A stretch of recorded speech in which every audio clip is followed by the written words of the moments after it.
Yeah, hi there. These comments are for Melissa, and I am Michael, the founder, owner, and the materials writer for all of your lessons at the 7-step system to pass the TOEFL iBT.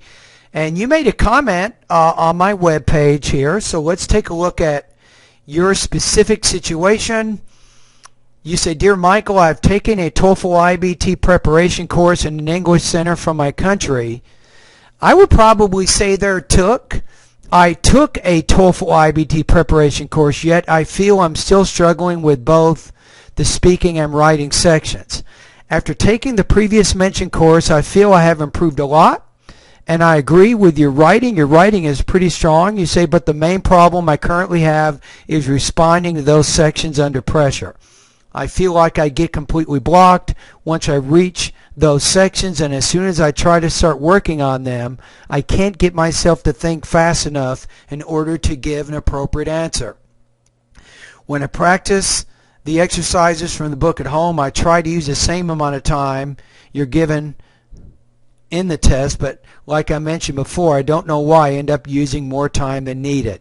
Leaving that aside, I was planning on joining your course, but due to different problems, I cannot pay for it, even if it isn't expensive.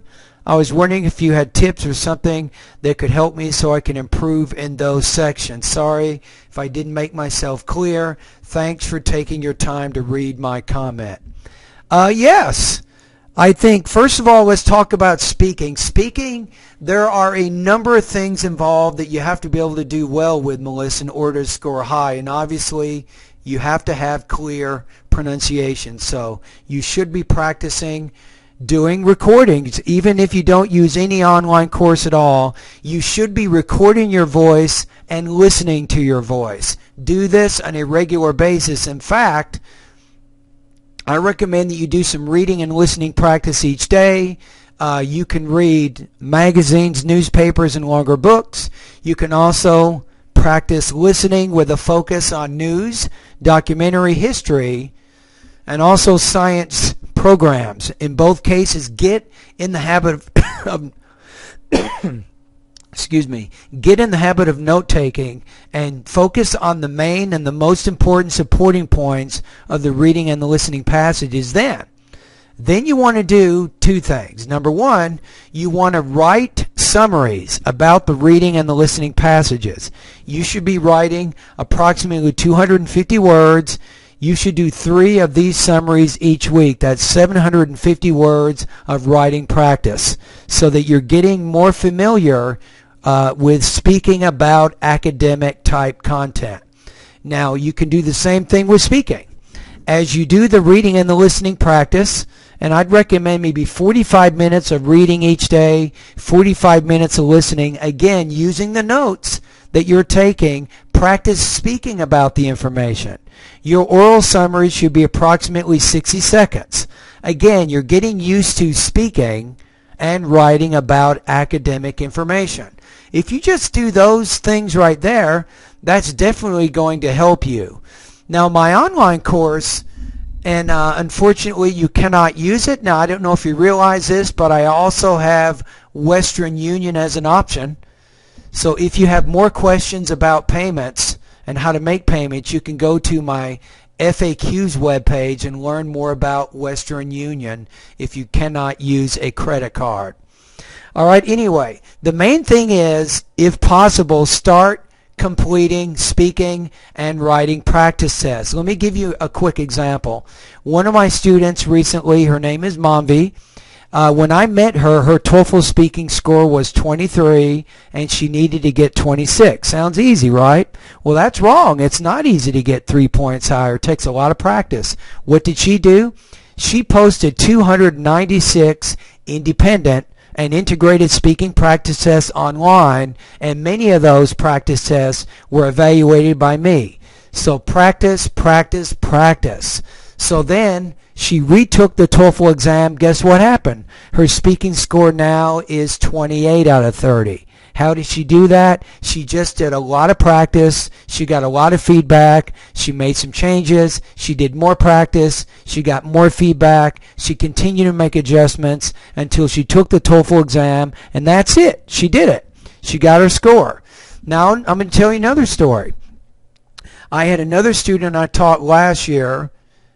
His name is Raza.